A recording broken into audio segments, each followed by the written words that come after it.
Hi, everybody. It's Helen from the Squiggly Careers podcast. Before you listen or watch today's episode, I just wanted to let you know about some news that Sarah and I are very excited about, and that is that our Squiggly Careers Skill Sprint is back.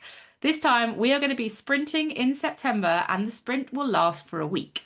Our focus is on the 5 Squiggly career skills. So that is strengths, values, confidence, network, and future possibilities. And we are going to be accelerating your development by adding in a little bit of AI. So there are some prompts for you to play with, there are some tools for you to try out, and we have got everything that you need to learn. So sign up to the sprint. Head to squigglysprint.com. Add your email in and we'll start to send you your Ready Steady Sprint guide. You can sprint together as a team, you can sprint on your own, whatever works for you, but we are going to make this as easy as possible for you to sign up, for you to start, and for you to stick to your sprint. So go to squigglysprint.com to get started now. Hi, I'm Sarah. And I'm Helen. And this is the Squiggly Careers podcast. Every week we choose a different topic to do with work and your career and try to share some ideas and actions to help all of us navigate these squiggly careers with that bit more confidence and control. And this is the 4th in a slightly random series that we decided to do over the summer because we thought, is everybody committed to taking lots of deep action with their development in August? No one needs a matrix in August, I don't reckon. Really, no one needs a matrix in August. Oh, it makes me sad, but I think you might be right. People do. People need a bit of inspiration in August. Some sort of light ways to reflect and think about what you're doing, and maybe take back into September when you kind of come back to everything that's in your inbox. So that is what this series is all about. We are taking quotes that have inspired our career, things that have helped us to think slightly differently about our development, and we wanted to turn them into something that you can use to reflect on for yourself, and you can also hear about how we've put into action so that maybe you can adopt some of that stuff too. So this is the 4th and it's the final one of this series, so let us know if you liked it. It's Helen and Sarah at squigglycareers.com. But just a recap of what we've covered so far. Episode 1 was run your own race, which is a quote that has worked for me. Episode 2 was never live the same year twice, which is a quote that has helped Sarah along the way. Episode 3 was to challenge your limits, don't limit your challenges, another one that's worked for me. And today, Sarah, what are we talking about? So it's not really a quote. Okay. I mean, off brief as always. Great, thanks for that. What it is a definition of leadership. Okay. Yeah. Which is what nobody asked for or wanted. That is what we are doing. And I think there are not many definitions of leadership that have really connected or stuck with me, which is why I think it sort of works as a quote, because it has inspired me and it has resulted in action. So, I feel like it still fits the criteria. And this comes from Rob Joffe and Gareth Jones and their book, Why Should Anyone Be Led by You? And their sort of award-winning Harvard Business Review article with the same title. So if you don't want to read the book, have a look at the article. And they describe leadership as be yourself more with skill.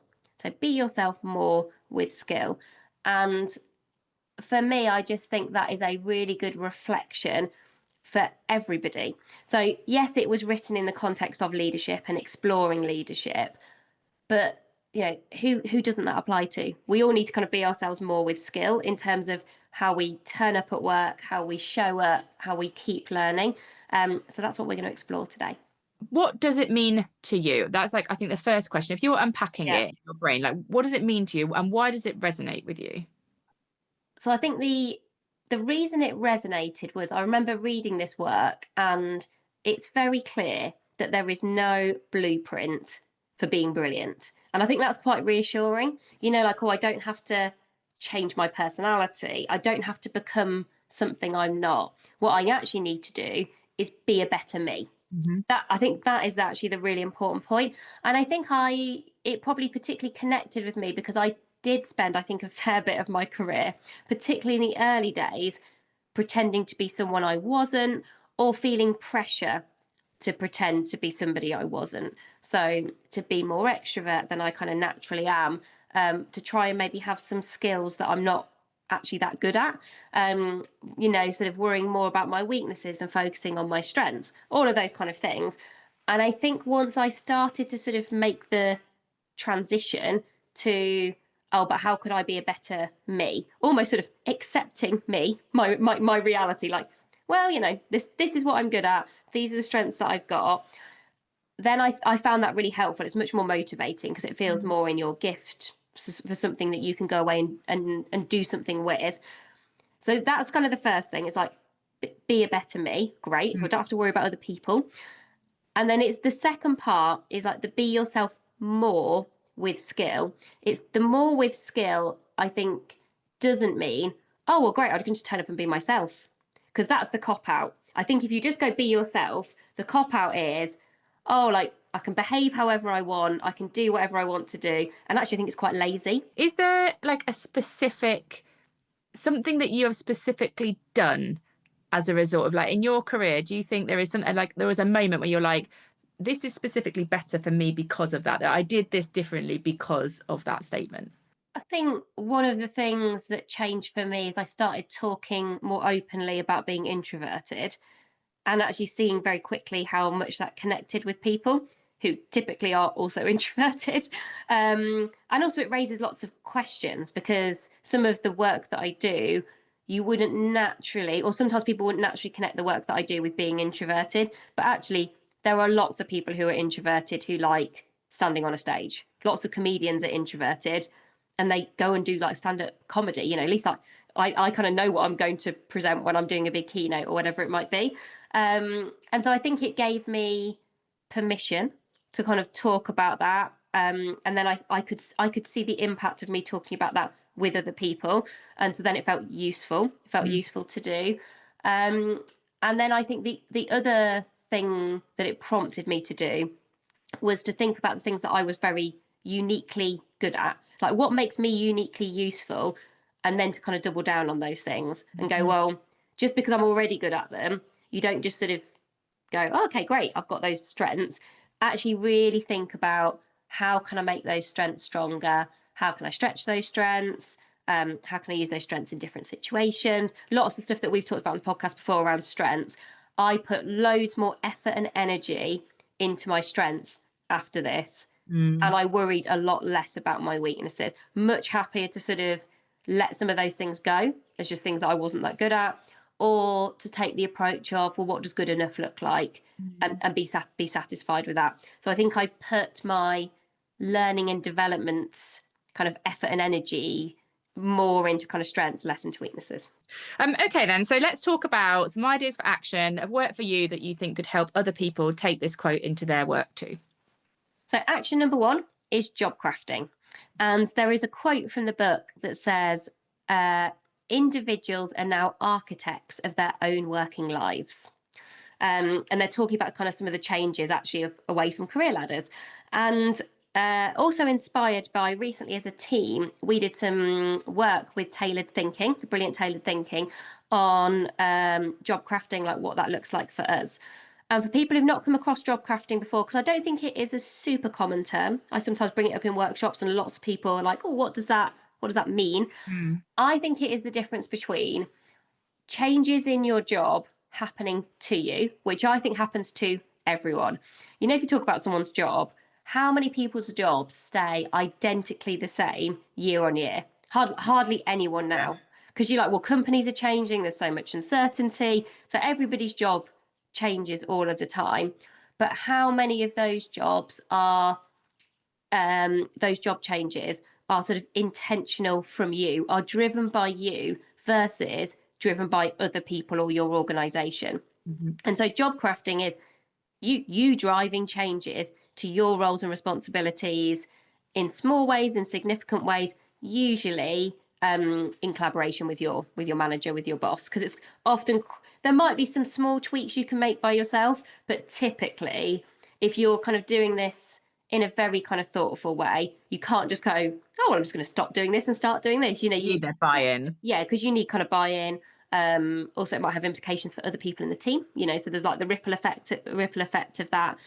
And so if you're maybe listening to this and you're like, oh, actually, I've actually never really thought about how I spend my time in my job. You know, like the tasks that I do, what I'm responsible for, what I'd want to do more of or less of. And then really starting to kind of think about that. It's almost like taking ownership for your own live job description. Hmm.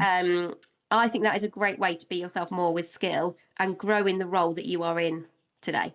If you can solve someone else's problem or support their priority at the same time, that's kind of the win, so that it looks like it's a way in which you can stretch that strength, and it's a sort of it has a positive outcome for them too. You're much more likely to get buy-in, I think, when it Yeah. works for both parties.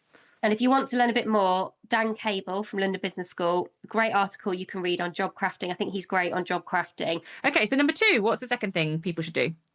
So, second thing is asking for feedback, but particularly on your blind spots.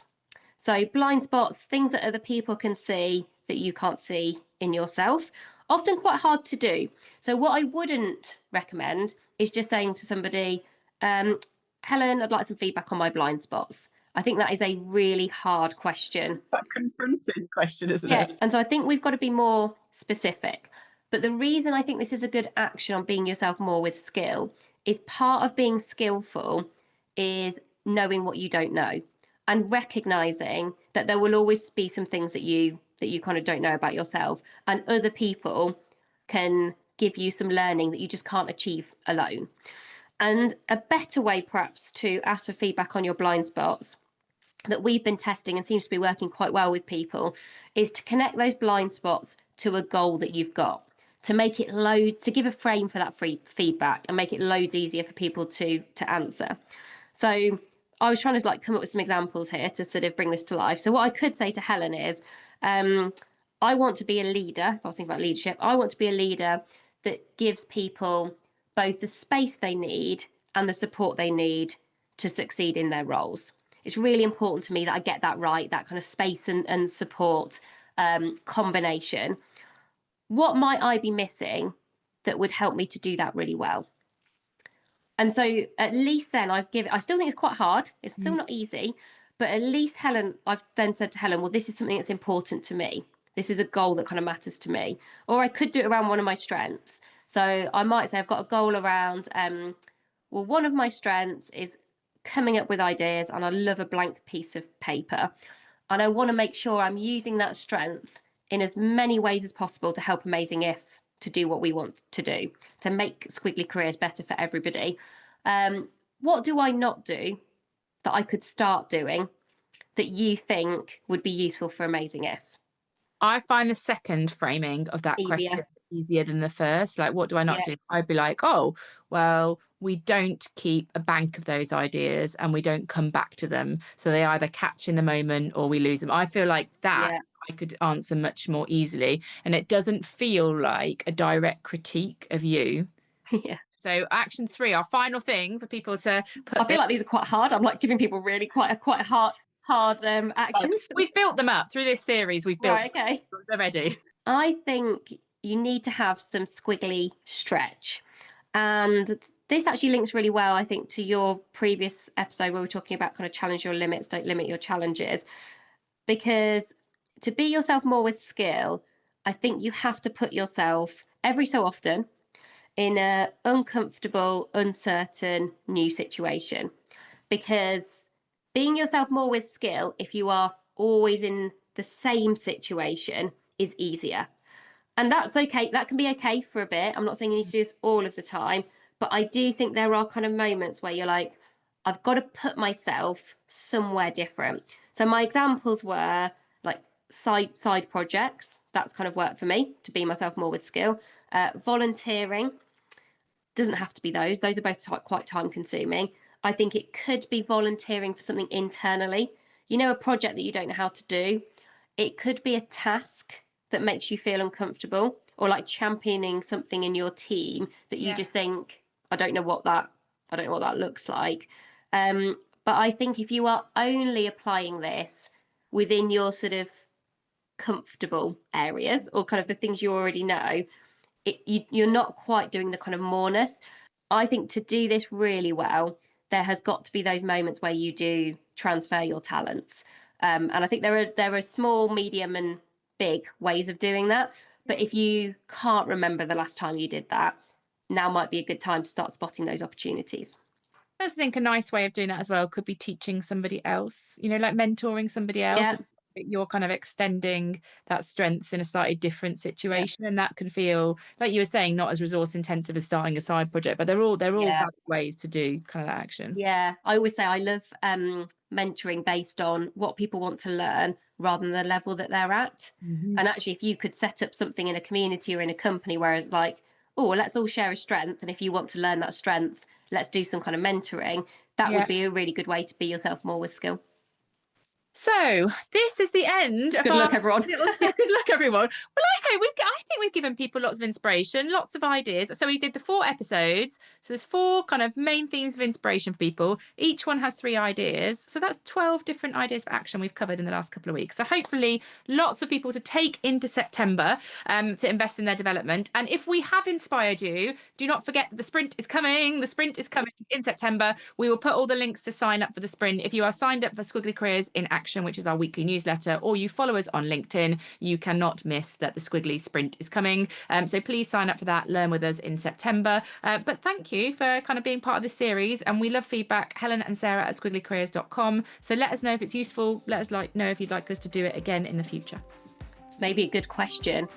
If we want to be the most useful podcast for you in your career, what gaps have we got? Oh, be ourselves more with skill. I love it. Yeah, let us know that, everyone. Living the dream. Thank you so much for spending some of your summertime with us, everyone. We hope you are finding them useful. But that's everything for this week, and we'll be back next week with a normal Squiggly Careers episode. Bye for now.